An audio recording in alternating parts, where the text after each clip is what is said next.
মানব কল্যাণের বিভিন্ন দিক আছে। কেউ সমাজতান্ত্রিক ভাবনায় চিন্তা ভাবনা করেন, কেউ কল্যাণমূলক রাষ্ট্রের প্রোপাগান্ডা করেন, সেটা আলাদা ব্যাপার।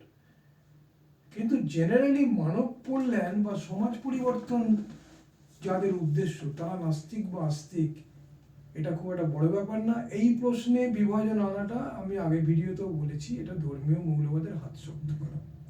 আমি এইখানে আপনাদের কয়েকটা উদাহরণ দিচ্ছি। যেমন ধরুন, এই যে বইটা, এটা আমার মাস্টারমশাই লিখেছিলেন, সবাই জানেন। আমার টিচার হচ্ছেন অগস্ত্য বহাল, থিয়েটারের টিচার। তিনি সাউথ আমেরিকার, দক্ষিণ আমেরিকার, ব্রাজিল দেশের একজন নাগরিক।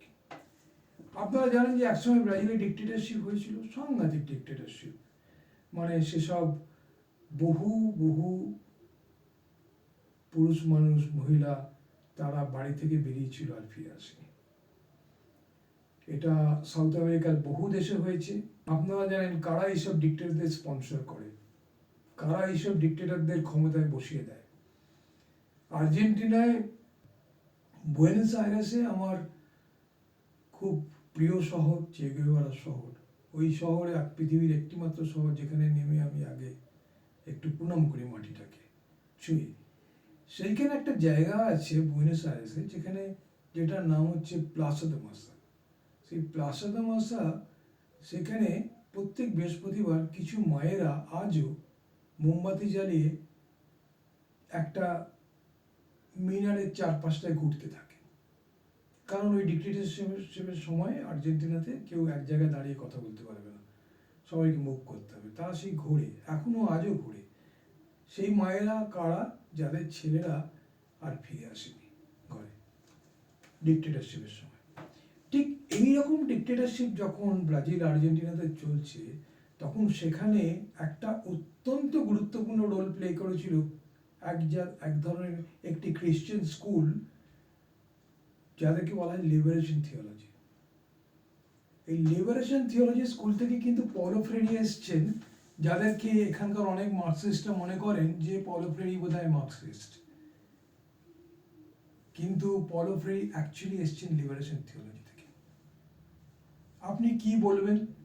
যে লোকটা ক্লাসরুমকে ডেমোক্রেটাইজ করলো, যে লোকটা এডুকেশন মেথোডোলজিতে একটা বিপ্লব নিয়ে এলো, যার ব্যাংকিং কনসেপ্ট অফ এডুকেশন সারা পৃথিবীতে যারা প্রোগ্রেসিভ এডুকেশন পলিসি তৈরি করছে তার ভিত্তির উপরে ভিত্তি করে,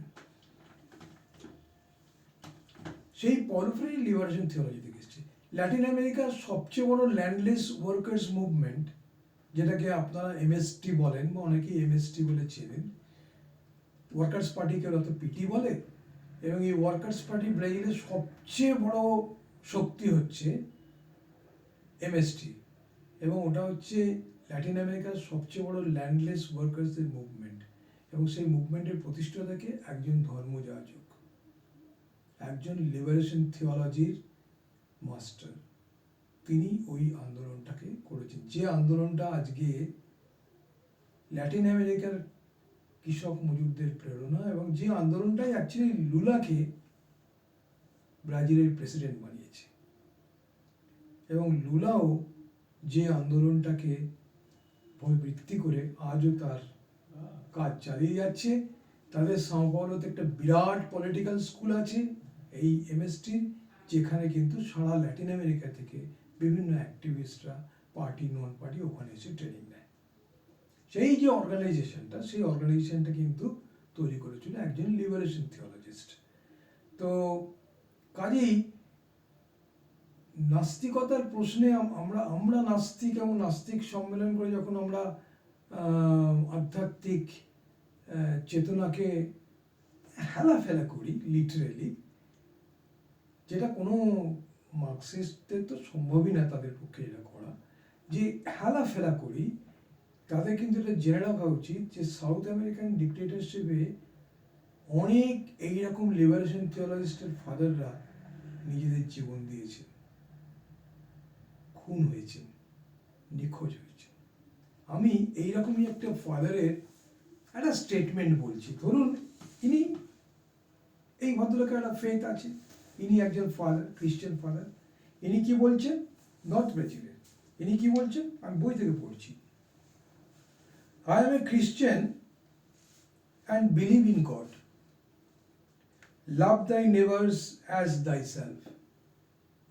My neighbors are those peasant farmers you saw at Mass and at your play, humiliated and demeaned, dying of hunger. তিনি বলছেন, no Christian with any sense of shame can stand by and watch what is happening in the countryside as a mere spectator. We have to be the actors. উনি বলছেন, a fascist is someone who prohibits you from expressing your thoughts. A Nazi is someone who prohibits you from thinking. কি বলবেন এই আস্তিক ভদ্রলোকটাকে, যিনি লাভ দাই neighbours এর মধ্যে একটা ক্লাস টোন নিয়ে চলে আসছে, যে আমার নেভার কিন্তু ল্যান্ড ওনাররা নয়, আমার নেভার কিন্তু ডিকটেটররা নয়, আমার নেভার হচ্ছে সেই লোকগুলো যেগুলোকে তুমি সেদিন প্রার্থনা সভায় দেখেছিলে, যেগুলোকে তুমি সেদিন তোমার থিয়েটারের দর্শক হিসেবে পেয়েছিলে, ডিমিন্ড, স্টার্ভড, তারা আমার নেভার। একদম ক্লিয়ার ক্লাস অ্যানালিসিস তার নেভারকে সে এক্সপ্লেন করছে, বিং আ খ্রিস্টান। কি বলবেন আপনারা নাস্তিকরা? এইভাবে নাস্তিক সম্মেলন করে আপনারা ধর্মীয় মৌলবাদকে সুশ্রয় দিচ্ছেন। আমার অনুরোধ যে নাস্তিক আস্তিক ভুলে মানুষের সম্মেলন করুন, যে মানুষরা সমাজ পরিবর্তন চায়। That is more important. এই আস্তিকতার মধ্যে থাকলে বিজ্ঞান চেতনার অভাব হবে, তাহলে আমার কি হবে না হবে, আপনি যদি ওই জায়গা থেকে যান তাহলে বলবো আপনি মৌলবাদ। যদি একজন জগদীশ বোস, তিনি কিন্তু তার যে প্রবন্ধটা, যে প্রবন্ধ সংগ্রামী, বয়স হয়েছে বলে নামটা ভুলে যাই, সেখানে জগদীশ বোস বলছে, নদী তুমি কোথা হইতে আসিতেছ। আপনার সবাই মনে আছে, তিনি যখন ইংল্যান্ডে তার থিওরিটা এস্টাবলিশ করছেন গাছের যে প্রাণ আছে, তখন তিনি বলছেন, এখন আমি বুঝতে পারলাম যে আমাদের মুনি ঋষিরা আসলে কি বলতে চেয়েছিল। মুনি ঋষিরা বলতে চেয়েছিল যে গাছপালা, নেচার, কার, পার্বত সবই এক, we are the part of the whole. তো এই যে আদিবাসীরা দেখবেন গাছকে পুজো করে, পাহাড়কে পুজো করে, নদীকে পুজো করে, এই যে ব্যাপারটা, এগুলো তো এমনি এমনি আসেনি, হয়তো তার সোর্সটা অন্য, কিন্তু বিজ্ঞানে কোনো একটা জায়গায় এসে মেটাফিজিক্স ফিজিক্স আজকে মিট করছে। এই সময়টা যথার্থ সময় নয় নাস্তিকদের সম্মেলন করা।